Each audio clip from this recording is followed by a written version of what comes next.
and then the following 15 to 17 minutes, I will demonstrate the procedure on this patient called Maria, who is 45 years old. I'll go through the analysis of the infraorbital region and how I consult with my patient and how I make sure that they understand exactly what sort of results they are to expect. And then I will run over to the auditorium. I have another 10 to 11 minutes of presentation, during which I will talk to you something a little bit more gentle, that is moisturizer. Right, so the first 5 minutes is all about discussion. I use Redensity 2 exclusively for this part of the face, and a lot of people wonder why, and I get asked that question. And a lot of our delegates use different types of filler.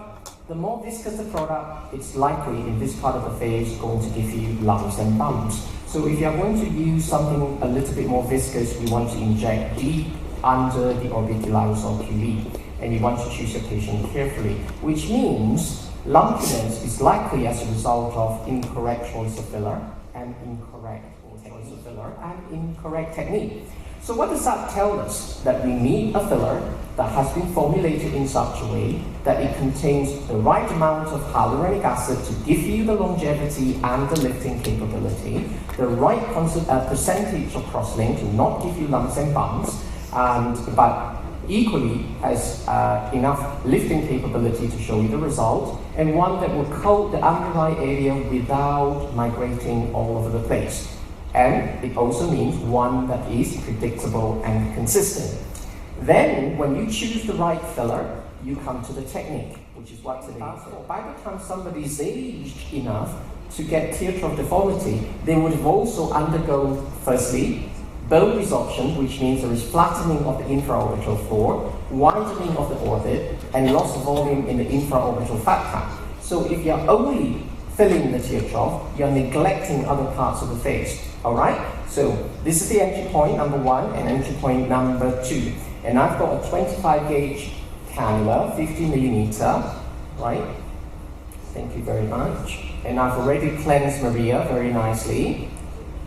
Maria is a filler virgin, which means she's not had any filler injected before.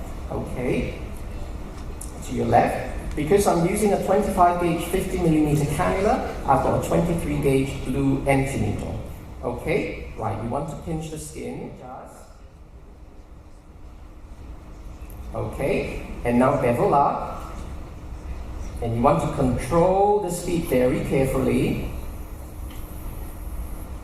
One more time.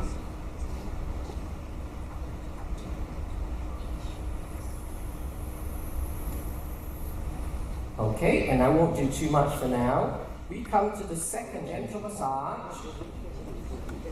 And then let's sit her forward and let's have a look. Come.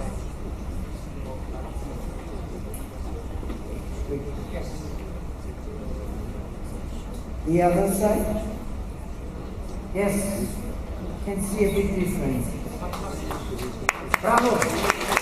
Okay. In terms of amount of product, I've only used 0.3. And on average, you're likely going to use 0.35 to 0.4 on each side. And it's going to improve by about 10% over the course of the next couple of weeks. So I think the instruction is that I will finish the other side during the car or during the coffee break, which means I'm coming over to the auditorium. Am I right?